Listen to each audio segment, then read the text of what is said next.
Hello, welcome to July 9th, 2023. My name is Kurt, and this is my daily Good Life meditation video. This is an exercise that I do every morning, a little bit after waking up. This morning, I'm a lot of it after waking up. It's 4:48 a.m. I'm behind because I was studying my morning poem by this morning, another John Keats poem. I do this exercise to remember more poetry in just a sec. I do this exercise, this video, and this recitation, this thinking aloud, for three things. One, to remember my life objectives and principles, those which are outlined in my book, Going Alone. Two, to think about how I did in the last 24 hours, including last night, applying these principles towards my objectives and interacting with the challenges and opportunities that I met in the course of that day and the night. And then three, I forecast the day ahead to spy out any challenges and opportunities I might meet and to think about how I'll handle them. And then more importantly, maybe, to ready myself for the unexpected. But first, a poem.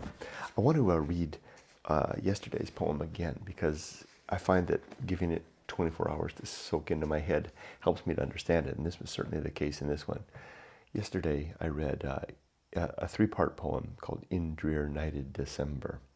Let's read it. In drear nighted December, to happy, happy tree, thy branches ne'er remember their green felicity. The north cannot undo them with a sleety whistle through them, nor frozen thawings glue them from budding at the prime.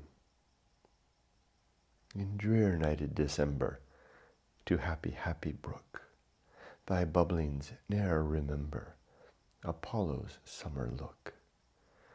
But with a sweet forgetting, they stay their crystal fretting, never, never petting about the frozen time.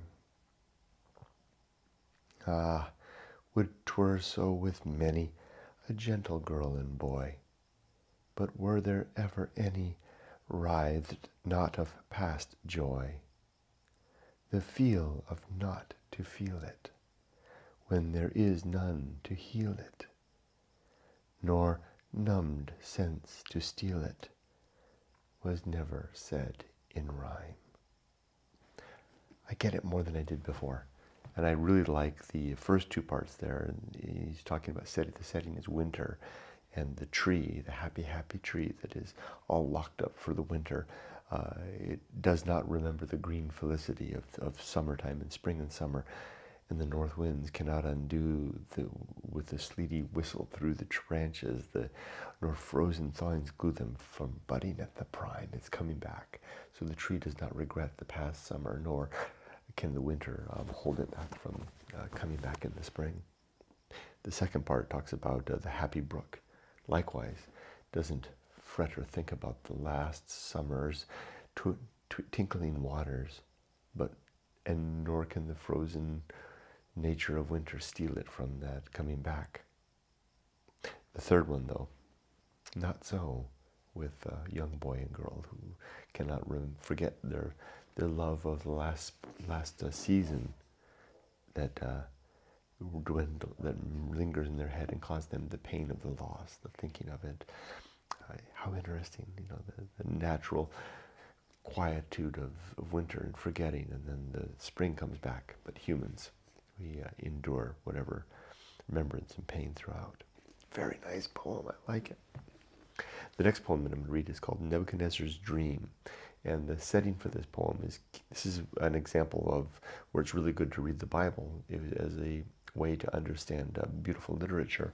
To understand this poem, we need to understand the Bible's book of Daniel and this story of Nebuchadnezzar's dream. Nebuchadnezzar, of course, dreaming of the idol of gold that he commanded people. Well, that's actually a little past that, but he had that part. But then he had the dream after he had his conversion due to the three men that refused to bow down to his idol of gold. But I'm getting distracting myself. Anyway, he had the dream, and Daniel interpreted the dream. and told him that it would mean that he would go, the king would be humbled and then brought back to his throne, a humbled man. Here we go. Nebuchadnezzar's dream.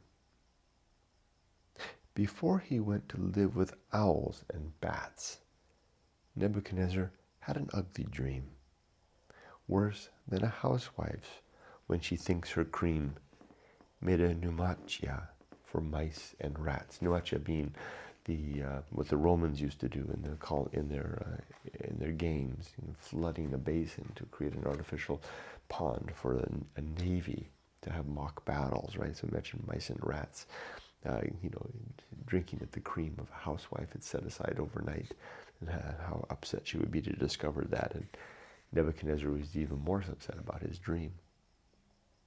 So scared, he sent for that good king of cats, of course Daniel in the lion's den, young Daniel, who did straightway pluck the beam from out his eye, another Bible reference, and said, I think that's from the book of Matthew, and said, I do not deem your scepter worth a straw, your cushion old doormats, a horrid nightmare, similar somewhat.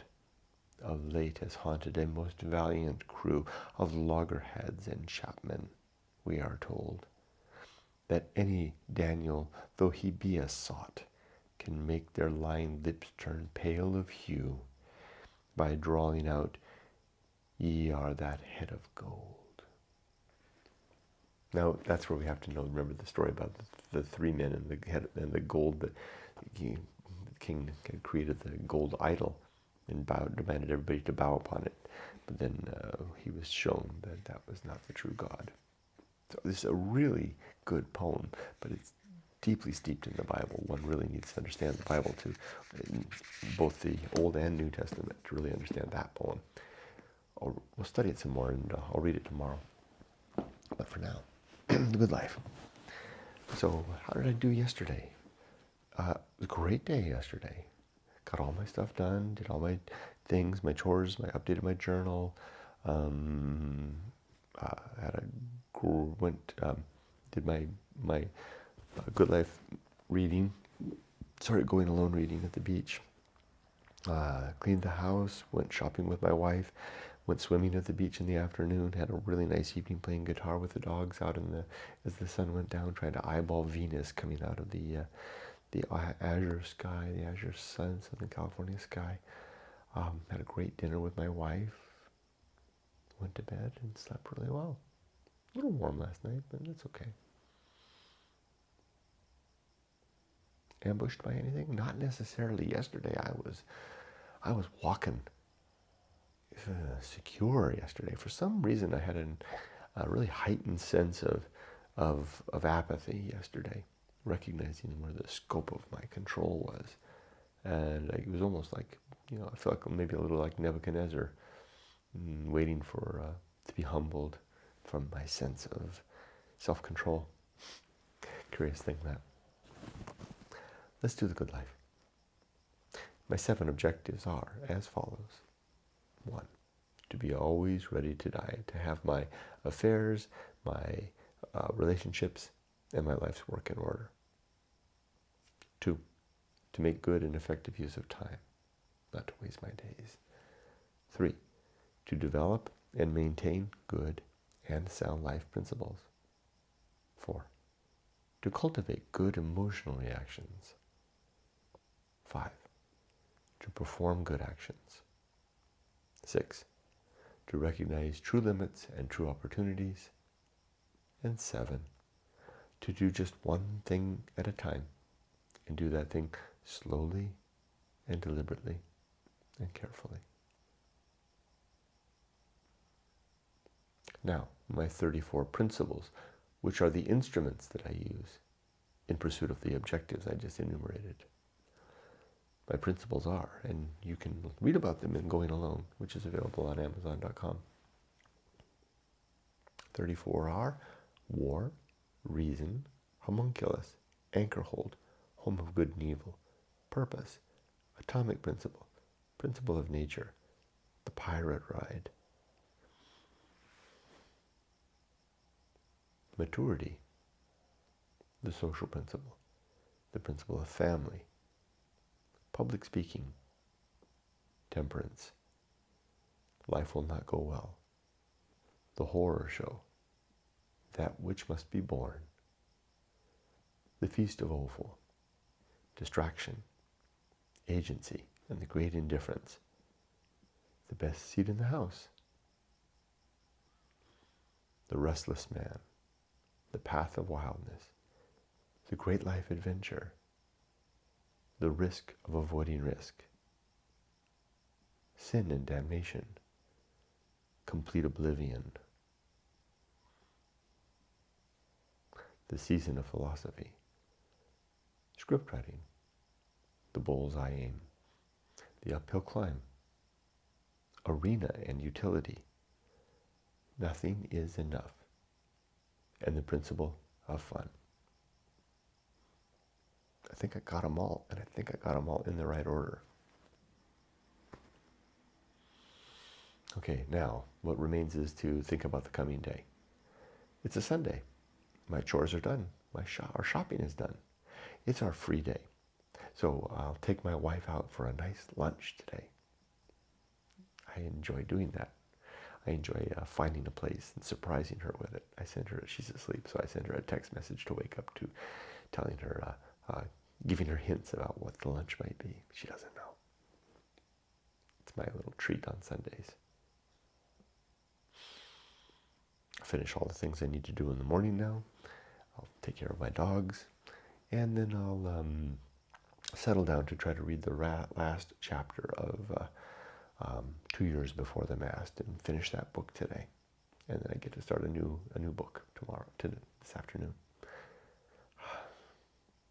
Now the very last thing. So there's really 4 things I do now.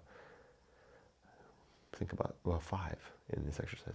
A poem, think about the last 24 hours, recite the good life, think about the coming day, and the last thing I do is ask myself, am I ready to die? Do I have my affairs in order? Mostly. The last thing, 2 things I would like to do is, I've got all the list of the affairs and all the bank accounts and all that stuff for Yumiko, and she has them, and I put them in a safe place, except two copies. I need to add to that a list of all my YouTube accounts, and I need to write out my will. Not that I have much to bequeath. My relationships, they're as sound as they could be, but I will call my mom this afternoon to say hi, or later this morning. And then my life's work, my book is complete, my daughter's grown, my life work is done. Yeah, I'm ready to die. Even if I died without the YouTube accounts, that's fine. Yumiko knows where to find it in her online account. I explained to her where all the documents are. There's a document there that says YouTube accounts, so she could find it. I think I can stop now. I wish you all the best. Be safe, but not too safe. And with that, my life is done, if not finished. See you later.